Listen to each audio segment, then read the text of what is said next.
Hello, everybody. Welcome back to the JY podcast. Today, we're going to be reviewing the Mortal Kombat movie, the new one, 2021. Um, this mostly going to be spoiler free. We're going to try to be, but towards the end, we'll warn you before we start talking about spoilers in case you haven't seen it. So yeah.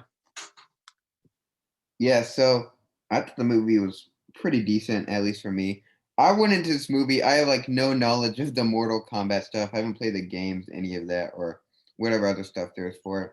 So I just kind of went here open minded. And for the most part, I found the movie enjoyable. It was kind of cheesy in some parts, but it was, good to watch.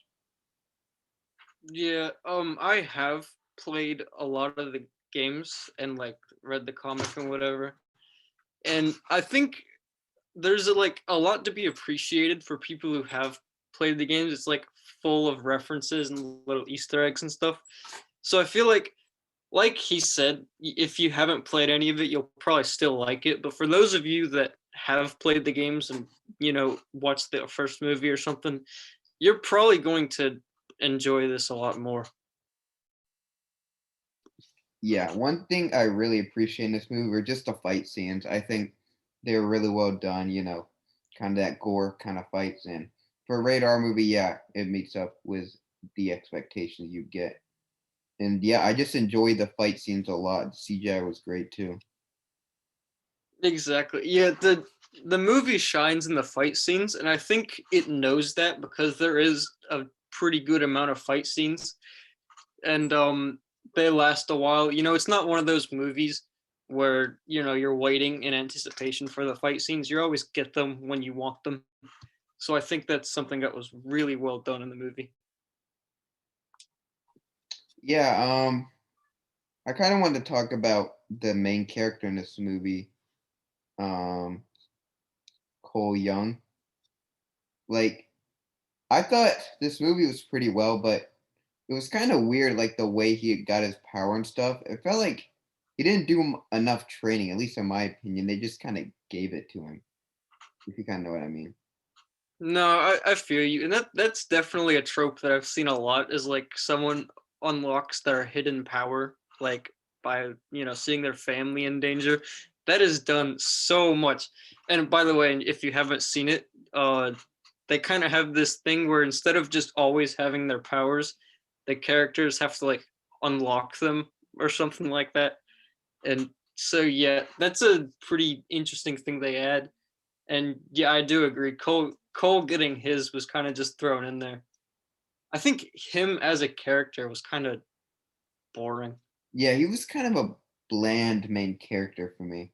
I think the character I liked the best was that Australian guy. Yeah, Kano. Kano is always like the funniest guy on screen. Like no matter what movie it is or what game or anything, Kano is the best. And in Yeah. this movie especially, he was really funny. Yeah, and I liked, how he ended up betraying and everything. It was nice. I thought they were gonna go the cliche where in the end it's like he turns back on the evil and he joins them again, but they didn't. He's just kind of a character who's like whoever offers him more money, he'll take it. Which I those characters are always interesting to me. Yeah, that's something they do in the games a lot, and I think he was a pretty like I I don't know what you would call it. It's like he was a solid copy from the games, but in a good way. He was done justice, I would say, which is something that I would say for pretty much all the characters they have, except for maybe one or two that they kind of ruined. But for the most part, they really stuck to the source material. Yeah, I mean, I don't know the source material, but yeah, it's this one thing in this movie that's I mean, it doesn't destroy it a lot. I still enjoyed it, but it's kind of predictable in the end. Like it's one of those cliche superhero movies. You have this hero has to get his power, defeat the people who have been winning after all this time. And yeah, it just follows that kind of trope in this movie. Yeah, and also I thought they spoiled, or not really spoiled, but they showed a lot of what would happen in the trailer. Like in the trailer, they showed the Scorpion versus Sub Zero fight, which you probably could have expected. But for the whole movie, you're thinking like, oh, when's he gonna come back? How is it gonna happen? And they kind of just gave that away in the trailer. I think one problem in this movie though is just the fact that these main characters like Sonya, Blade, Cole Young, and Jax, they all kind of just there's not really it doesn't really feel like there's much build up to them getting their powers and stuff. It feels like it just all kind of happens or comes out of nowhere. Yeah, especially Sonya. Like, I kind of guess this is a spoiler, so close your ears or something. But she, like everyone else, has to train to get their powers, but she like gets them instantly after killing Kano. It's so weird, and she only uses them once anyway, so it was pretty dumb in my opinion. And then yeah, they kind of all happened at random moments, just whenever someone was in danger. Yeah, I mean, yeah. As you said, Sonya, but like hers in the movie, they kind of just made her like what's the term, Mary Sue. She's kind of a Mary Sue character. Yeah, yeah. Now that you pointed out, she really did do everything perfectly, didn't she? I guess Yeah. her whole character arc was that I don't know. Was it supposed to be a feminist type thing where the man says she can't do it, but she can? Because if so, I didn't get that at all. I just felt like she was perfect. Probably, which if so, it's just I don't know why they keep doing that trope, but yeah, he just yeah, these characters just didn't have much build up. I think that's the problem. There's not really much development with these characters. Yeah, and if I think that's typical of fighting games in particular, like because that problem does stem from the games. I feel because in fighting games you want to make each character look and feel really, really different. And when you do that and try to make them in a movie, how are you going to make all these really different characters like blend together? And they kind of don't that much. They do a little bit. I think we've been going a lot of negativity, and I don't want us to people to think we completely hate this movie. And I think this movie compared to like most video game movies, this is actually not that bad for that compared to most. Like usually video game movies are pretty bad. Yeah, I would go as this is an opinion, and I'm sure there's plenty of people who disagree, but I would go as far as to say this is the best video game movie because it's the first adult one that's like any kind of good at all. Like the other ones that try to go for edgy are all awful. So I think this is the first one to do it well and do it like tastefully. You know. Yeah, and the intro scene in the movie was like my favorite, one of my favorite intro scenes. I don't know if I'm over exaggerating, but I feel like it was just a great way to start off this movie, especially because I didn't really go in this movie with the most interest, but after that whole intro scene and fight, they got me hooked, and I just they didn't hold back on like freezing or killing people in this movie, especially when they killed that child. I didn't think they would go that far.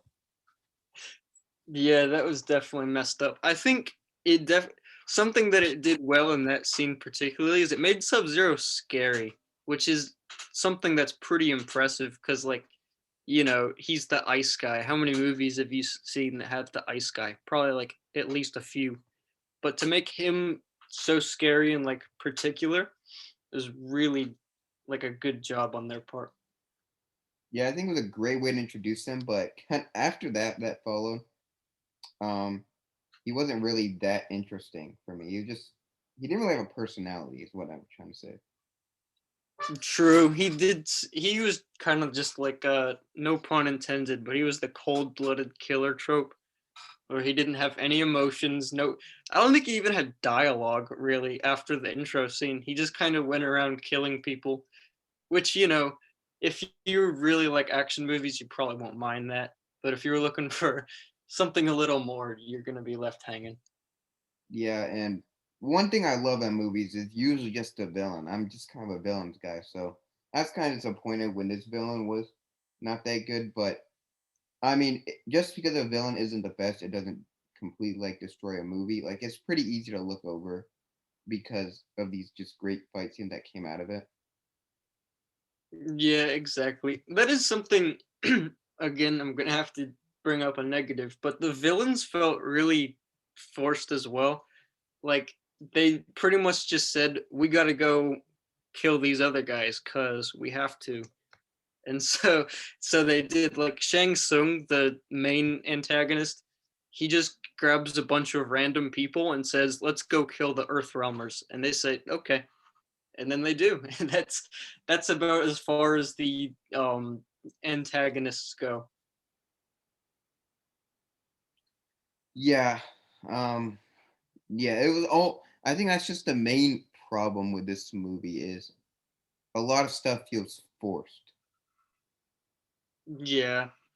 But to reiterate, because I really think we're coming off negative, but it is it doesn't take away from the overall enjoyment of the film. It's just if you were to look at it like through a magnifying glass, you would find some problems. But I think the movie is just perfect for when you just want to watch a movie, see people get their hearts ripped out or something. Like you really, it's good for just sitting back, relaxing, and like laughing at Kano or something. It's an enjoyable movie, like you said. There's a bunch of problems as we stated, but it's still enjoyable. And some of these problems we're mentioning is pretty easy to look over or overlook. And yeah, I think I said mostly what I wanted to say. I don't know if there's anything else you want to say about it. Um, I won't say anything except for they ruined Melina, but hey, that's some people will disagree. But other than that, yeah. One thing, actually, one last thing is the dialogue in this movie. Yeah. That it's just incredibly, incredibly corny. That thing is something you can't just overlook because it's just throughout the movie. So if you don't want to just listen to incredibly cheesy dialogue about this movie, you're probably not gonna like it. It felt like some dialogue, I'd write in my sixth grade paper or something. You know those like trailer lines, like they get the actor to say it and then they put it in the trailer. It feels like they just kept those in the movie. Like some of them are so dumb. Yeah. Like I get it's a reference to the games, but literally Kano after killing a lizard, he doesn't freak out. He just says Kano wins. Exactly. Yeah, I don't know. It it's fun. Yeah, I think that's gonna wrap up this episode. If you want to give it a rating real quick before we finish. I would say if you're going into it with the right mindset, it's a good 8.5 out of 10. I very much enjoyed it. Um, yeah, I don't know, maybe a 7 or 8 for me. It was enjoyable for me. Thank you guys for listening in and tune in for more.